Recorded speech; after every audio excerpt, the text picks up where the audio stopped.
नमस्कार.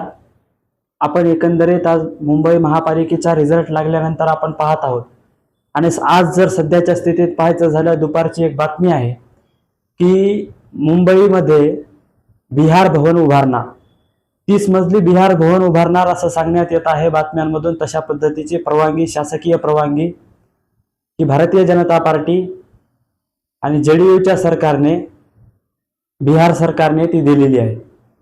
आणि हे सगळं करत असताना आज दुपारी एक पत्रकार परिषद झाली आणि त्या पत्रकार परिषदेमध्ये भाजपचे प्रवक्ते आणि मुंबई महापालिकेमध्ये आताच नुकतेच नवनिर्वाचित नगरसेवक झालेले नवनाथ बन यांना पत्रकारांनी प्रश्न विचारला की आज मुंबईमध्ये अशा प्रकारचं बिहार भवन उभारण्यात येत आहे 30 मध्ये, त्याविषयी तुमचं मत काय?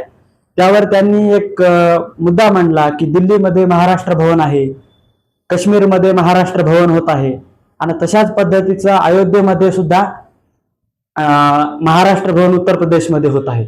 आणि मग हे सर्व गोष्टी होत असताना त्यांनी एक कारण दिलं की हा देश सर्वांचा आहे, मग महाराष्ट्रामध्ये अशा पद्धतीचं बिहार भवन का होऊ शकत नाही?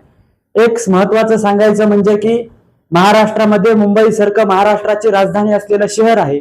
महाराष्ट्राची मातृभाषा तुमची आमची माय मराठी आहे आणि माय मराठीला बाजूला सोडून यूपी बिहारवाल्यांची जर तिथं भाषा आणि त्या पद्धतीचं जर संस्कृती कल्चर त्या शहरामध्ये तयार होत असेल आणि बरोबर मुंबई महापालिकेचा रिझल्ट लागल्यानंतर तुम्ही जर मराठी माणसांच्या उरावर बसण्यासाठी बिहार भवन बांधत आहे अशा प्रकारचा जनतेमध्ये मेसेज ठेवून काम करत असाल तर याचा अर्थ अशा पद्धतीचा झाला की तुम्ही आमचं काहीही करू शकत नाहीत. आम्ही इथल्या निवडणूक यंत्रणा, आम्ही ठरवू तो नगरसेवक होईल, आम्ही ठरवू तो महापौर होईल, अशा पद्धतीचं सत्तेचं एककेंद्रीकरण करण्याचं काम जे भाजपा सरकार करू पाहत आहे ते अत्यंत धोक्याचं.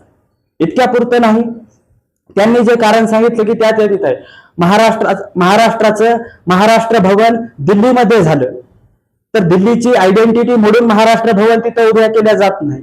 अयोध्येमध्ये जेव्हा महाराष्ट्र भवन होईल तेव्हा तिथं मराठी माणूस तिथला रोजगार हिसकावून घेण्याचा प्रयत्न किंवा मराठी तिथे इम्प्लिमेंट करू पाहून तिथं महाराष्ट्र भवन तयार करत नाही. महाराष्ट्र भवन जर काश्मीरमध्ये उभं राहत असेल तर तिथं काश्मीरच्या लोकांचे रोजगार बाजूला ठेवून किंवा काश्मीरमध्ये जाऊन त्यांच्या मातृभाषेचा किंवा तिथल्या स्थानिक जे कल्चर आहे ते बाजूला सारून मराठी माणूस तिथं महाराष्ट्र भवन तयार करत नाही. या सर्व गोष्टी आम्हाला तितक्या ताकदीने समजून घेतल्या पाहिजे.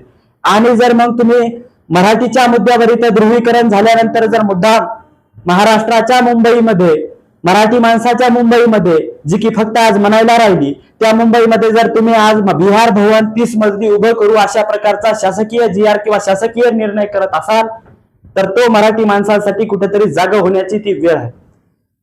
हा झाला बिहारचा विषय.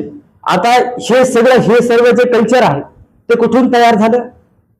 हे मराठीचं भूत हे काल परवा तयार झालं का? नाही. कुठल्या प्रांतात कुणी जावं, कुठल्या प्रांतात कुणी राहावं, कुठली भाषा बोलावी हा भारतीय संविधानानं तुम्हाला आम्हाला दिलेला एक अधिकार आहे. पण एक गोष्ट लक्षात घेतली पाहिजे किंवा त्या राज्यामध्ये त्या राज्यातलं जे महत्वाचं शहर असतं, राजधानीचं शहर असतं, त्या शहरामध्ये जर त्यांची भाषा चालत असेल, त्यांचं कल्चर चालत असेल तर कल्चर आणि भाषा आणि एकंदरीत सर्व काही संस्कृती हे कशासाठी पाहिजे? तर त्याच्यामधून जे काही ज्ञानोबा तुकोबांनी सांगितलेला विचार हा मराठीमध्ये आहे. ती मराठी जर आपण जपू शकलो तर खऱ्या अर्थानं तो विचार आम्ही या पिढीपासून पुढच्या पिढीपर्यंत नेऊ शकू. आणि हे सर्व करत असताना आणि राज्यामध्ये तशा पद्धतीचं सेटअप का तयार केलं गेलं? मुंबईमध्ये हे ध्रुवीकरण करण्याचं काम आज झालं का? तर नाही. भगतसिंग कोश्यारी नावाचे आपले महामहिम राज्यपाल होते. बऱ्याच गोष्टी आम्ही इतिहासात जावं लागतील, त्या पाहाव्या लागतील, कारण त्या आपण विसरून गेलेलो असो. कारण विसरभोळेपणा हा आज मराठी माणसाचा एक स्वभाव बनला आहे. इतिहासाकडे फक्त स्वाभिमानाने न पाहता इतिहासाचा आत्मसात करत तो आज वर्तमानामध्ये आम्ही इम्प्लिमेंट केलं पाहिजे. त्यातून भविष्याच्या वाटा शोधल्या पाहिजे, ना की फक्त आमच्या मराठीपणाच्या, आमच्या मुलखातल्या इतिहासाचा फक्त गर्व बाळगून चालणार नाही. त्या पलीकडे जाण्याची आमची वृत्ती असली पाहिजे. आज भगतसिंग कोश्यारी यांनी केलेले एक उदाहरण, तत्कालीन राज्यपाल भगतसिंग कोश्यारी यांनी केलेले एक विधान आहे की मुंबई आणि ठाण्यामधून गुजराती आणि मारवाडी लोक जर काढले तर इथं पैसा राहणार नाही आणि मुंबई ही आर्थिक राजधानी राहणार नाही.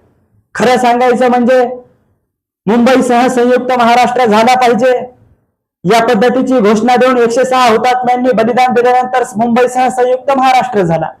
अशा पद्धतीचे विधान एखाद्या राजकीय पक्षाला खुश करण्यासाठी एखाद्या प्रदेशामध्ये, जसं की मराठी प्रदेशामध्ये येऊन मराठी माणसांना आव्हान देण्याचं जे काम झालं, तो हा जो विचार आहे, भगतसिंग कोश्यारी हे कुठल्या फॅक्टरीमध्ये तयार झाले आहेत हेही आपल्याला पाहिलं पाहिजे. त्यांची फॅक्टरी जर तुम्ही शोधली तर ती सापडेल, ती RSS आणि भाजपाची फॅक्टरी आहे. जी RSS आणि भाजपाची फॅक्टरी ही तुम्हाला लक्षात येईल की सर्वप्रथम त्यांनी इथं राजकारण केलं हिंदू आणि मुस्लिमचं. जेव्हा मुंबई सारखा विषय आला तेव्हा मराठी आणि अमराठीचं राजकारण केलं. तिथंही पुन्हा नव्याने हिंदू मुस्लिम केलं आणि वोटिंगचं एक सेंट्रीकरण करण्याचं काम केलं. सांगायचं तात्पर्य, प्रत्येक गोष्टीमध्ये सेंट्रलायझेशन ही जी भूमिका भाजपा घेऊ पाहत आहे ती अत्यंत धोक्याची आहे, ती अत्यंत चुकीची आहे. ही भाषेपुरता मर्यादित राहिले नाही. ही कुठल्याही गोष्टीचं ध्रुवीकरण करू शकतात. त्या पद्धतीचं राजकारण जर करायचं असेल तर आपल्याला सुद्धा त्या पद्धतीने येणाऱ्या काळामध्ये त्या ताकदीने उभं राहावं लागेल याच्या विरोधामध्ये. आणि मग 2011च्या जनगणनेनुसार महाराष्ट्रामध्ये मराठी माणूस किती होता? तो 35 ते 38% होता. आणि आपल्याला या सर्व गोष्टी करताना एक पाहिलं पाहिजे की मुंबईमधून मराठी माणसाचा टक्का का कमी झाला. 1990च्या दशकामध्ये हळूहळू गिरणगाव मधल्या गिरणी कंपन्या बंद पडण्याचं काम झालं. आणि मग त्याच्यानंतर तिथं जे एकंदरीत दादर असेल, लालबाग, परळ असेल, या भागामध्ये एकंदरीत जे काही मराठी सेंट्रिक राजकारण होत होतं, तिथून ज्या चळवळी उभ्या राहिल्या, संयुक्त महाराष्ट्र चळवळ सुद्धा ही कामगारांच्या लढ्यातून उभी राहिली. त्याच्यामध्ये अण्णाभाऊ साठे असतील, अमर शेख असतील, अशा कामगारांचा मोठ्या प्रमाणात कामगार नेत्यांचाही सहभाग होता. आणि अनेक कवी आणि लेखक त्या मातीतून मराठीला अस्मिता देणारे तयार झाले. आणि मग 35 ते 38% 2011च्या जनगणनेनुसार मराठी माणूस होता. आताचा जर विषय पाहिला तर तो आकडा फारच कमी आहे. सांगायचं तात्पर्य, मराठीच्या मुद्द्यावर मुंबईचं राजकारण होऊ शकत नाही ही तुमच्या आमच्यासाठी शोकांतिका आहे. बरं, हा विषय राहिला बाजूला. मधल्या मागच्या 4 ते 5 वर्षाच्या काळखंडामध्ये ज्या की मुंबई महापालिकेचे रिझल्ट लांबणीवर टाकण्यात आले आणि प्रशासकीय भावलं बसवण्यात आलं. जे प्रशासकीय भावलं हे राज्याच्या मुख्यमंत्र्याचं ऐकून काम करत होतं. मग मराठी शाळांसाठी एक काम करणारे दीपक पवार असतील, मराठी अभ्यास केंद्र असेल, यासारख्या माणसांना नाहकपणे त्रास देण्याचं काम सुरू झालं. मराठी शाळा पाडून तिथे मोठमोठ्या प्रकारच्या काहीतरी इंग्लिश आणि मोठ्या शाळा उभ्या करण्याचं काम झालं. आणि तशा पद्धतीचं काम होताना जर विरोध करणारी, मराठी भाषेला मुंबईमध्ये टिकवण्यासाठी काम करणारे दीपक पवार असेल, मराठी अभ्यास केंद्र असेल, यांच्या पाठीशी महाराष्ट्रातला मराठी माणूस म्हणून तुम्ही आम्ही उभं टाकलं पाहिजे. त्या पद्धतीचं काम येणाऱ्या काळात आपण केलं पाहिजे. आणि फक्त मग हे जनगणनेचा विषय नाही तर मराठी शाळेचा विषय आहे, मराठी भाषेचा विषय आहे, मराठी अस्मितेचा विषय आहे. आणि या सर्व गोष्टी आपण सोबत घेऊन येणाऱ्या काळामध्ये मराठीचा लढा कसा पुढे नेता येईल हेही पाहिलं पाहिजे. आता अनेकांना एक प्रश्न पडला असेल की बाबा, मराठी अमराठी असं भांडवल राज्याच्या पातळीवर करून काय होणार आहे? खरं म्हणलं तर मराठी अमराठीचा हा वाद नाही. कुठल्या प्रांतात आपण जावं ते आपला प्रश्न आहे.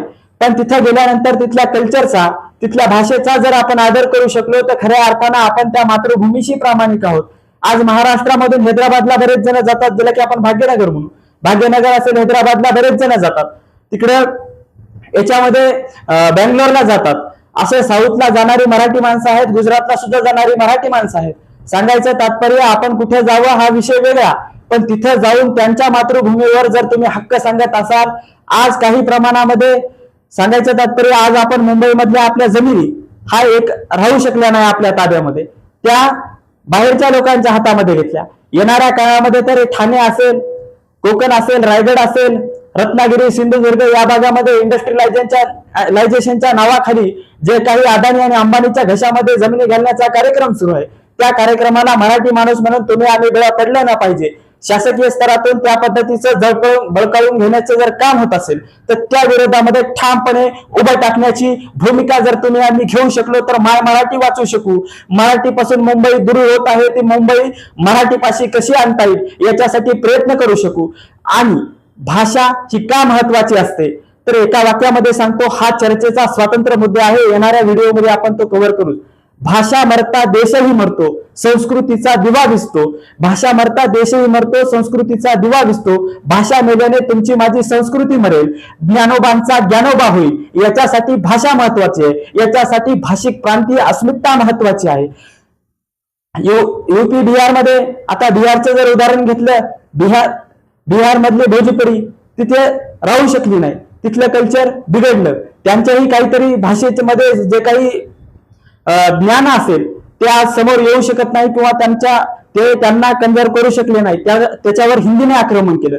तितकंच काय तर ब्रज भाषा असेल जी उत्तर प्रदेशची आहे, तीही आता बाजूला जाऊन तिने हिंदीने घेतली. तशी आपली माय मराठी बाजूला जाऊन तिची जागा जर हिंदीने घेतली तर हा सगळ्यात मोठा आपल्या अस्मितेशी, आपल्या संस्कृतीशी, आपल्या मराठी भाषेमध्ये तयार झालेल्या, प्राकृत भाषेमध्ये तयार झालेल्या साहित्याशी आणि एकंदरीत आपल्याला ज्ञानोबा तुकोबांनी दिलेल्या एका वैचारिक वारशापासून दूर नेण्याची ती भूमिका ठरेल. त्या भूमिकेचं तुम्ही आम्ही बळी पडलो नाही पाहिजे. त्याच्यासाठी आम्ही भाषा वाचवली पाहिजे. आणि आपल्या महाराष्ट्राच्या मातीमध्ये, आपल्या महाराष्ट्रामध्ये, आपल्या मुंबईमध्ये, आपल्या घरामध्ये मराठी माणसाची होणारी घुसमट थांबवली पाहिजे. जय हिंद, जय भारत, वंदे मातरम.